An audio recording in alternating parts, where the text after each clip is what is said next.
వచ్చాము, ఏదో విశ్రాంతి తీసుకుందాం అనుకుంటే వీళ్ళు వచ్చి మైకులో ఏదో చెప్తూ ఉంటున్నారే అని మీరు అనుకోవచ్చు.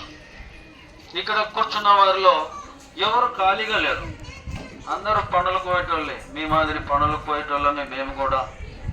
ఆయా ఉద్యోగాలు చేస్తున్నాం, పనులు చేసుకుంటున్నారు, పిల్లలు చదువుకుంటున్నారు, మరి మంచి మంచి చదువులు చదువుకుంటున్నారు.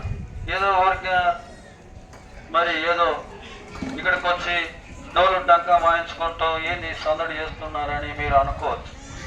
పిల్లలంతా గొప్ప చదువు చదువుకొని దేవుని వాక్యాన్ని ప్రకటించడానికి, కొన్ని మాటలు చెప్పడానికి దేవుడు మమ్మల్ని ఈ దిన్న దేవుడి కొరకు తీసుకొచ్చాడు.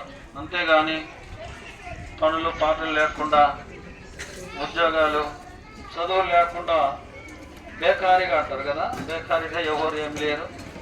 అందరూ ఆయా పనులు చేసుకుంటున్న వాళ్ళే. ఈరోజు ఆదివారం కదా, ఆదివారం సెలవు కాబట్టి మరి ఉదయకాలం దేవుణ్ణి ఆరాధించి సాయంత్రకాల సమయంలో 1-2 గంటలు దేవుని పని చేయడానికి మీ మధ్యకు దేవుడు మనం తీసుకొచ్చాడు. కనుక యేసు క్రీస్తు ప్రభుల వారు, యేసు అనగా రక్షకుడు, క్రీస్తు అనగా అభిషక్తుడు. ఆయన ఈ లోకంలో ఉన్నప్పుడు 2026 సంవత్సరం కిందట ప్రభుని యేసు క్రీస్తు వారు కుంటివారిని, గుడ్డివారిని, ఊచి చేతులు గలవారిని, చాంద్రపు రోగులను, చనిపోయిన వారిని సైతం ఆయన లేపుతూ వచ్చాడు. ఆయన స్వస్థపరిచే దేవుడు, ఆయన బాగు చేసే దేవుడు. కనుక ఆయన యేసుక్రీస్తు నామమున గొప్ప అద్భుతాలు, ఆశ్చర్యక్రియలు జరుగుతూ ఉన్నాయి. మీరు చిన్న ప్రార్థన హృదయంలో ఏమొచ్చినా, ప్రభువా, యేసు ప్రభువా, నాకు ఈ రోగాన్ని తీసివేయాలని నువ్వు చిన్న ప్రార్థన చేసుకుంటే దేవుడు తీసివేస్తాడు. దేవుడు అంత మంచి దేవుడు. యేసుక్రీస్తు నామమున స్వస్థత. మరి పైన ఉన్న రోగాల కొరకు ప్రార్థన చేసుకుంటే దేవుడు తీసివేస్తూ ఉన్నాడు, బాగానే ఉంది. మరి ఇంకా అసలైన రోగం ఉంది హృదయములో. కనుక హృదయం అన్నిటికంటే మోసకరమైనది, అది ఘోరమైన వ్యాధి గలది. దాన్ని గ్రహింపగలవాడు ఎవడు? హృదయంలో పాప రోగం ఉంటున్నది. కాబట్టి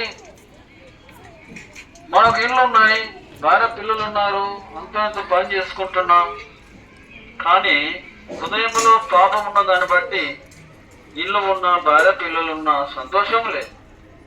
కొంతసేపు ఇక్కడ కూర్చుంటాం, కొంతసేపు బజారు పోతాం, కొంతసేపు సినిమాకు పోతారు, ఆయా బాధలు తిరిగి సాయంత్రం ఇంటికి వస్తారు. తర్వాత అయినా నెమ్మది ఉంటారు. కారణము పాపము, హృదయంలో పాపం వల్ల వచ్చు జీతము మరణం అని రాయబడుతుంది. రోమిలకు రాసిన పత్రిక 6వ అధ్యాయం 3వ వచనం. కనుక మానవుడు ప్రతి ఒక్కరు, స్త్రీలు కానీ, పురుషులు కానీ, పిల్లలు కానీ, పెద్దలు కానీ, వృద్ధులు కానీ, ఎవరైనా మానవులో ఉంటున్న పాపం వలన మానవులకు నెమ్మది లేదు, సమాధానం లేదు, ఆనందం లేదు.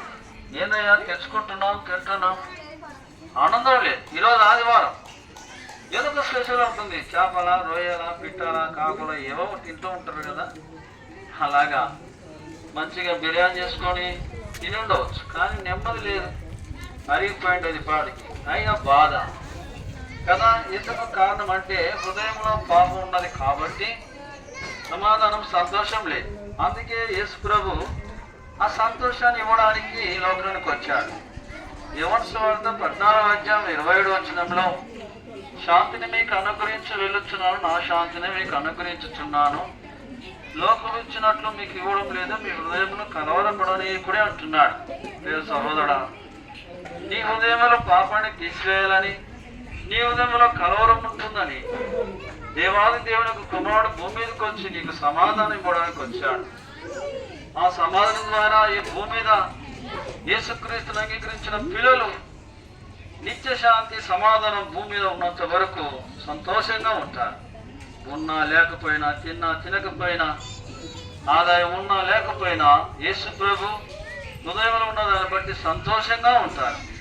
కనుక ఈ సంతోషం ఇవ్వడానికి యేసు ప్రభు వచ్చాడు. అంతేగాని ఈయన మతము, కులము స్థాపించడానికి మరి ఏదో ఒక మరి పోరాటం తీసుకోవడానికి ఆయన రాలేదు, కానీ నిత్య జీవం ఇచ్చుటకే వచ్చాడు.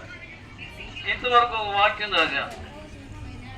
ప్రకటన గ్రంథము 20:15 ఎవని పేరైనను జీవ గ్రంథమందు వ్రాయబడినట్టు కనబడినడలా వాడు అగ్నిగుండంలో పడవేయబడను రాయబడుతూ వచ్చింది. ప్రియ సోదరుడా సహోదరి, చక్కగా వినండి.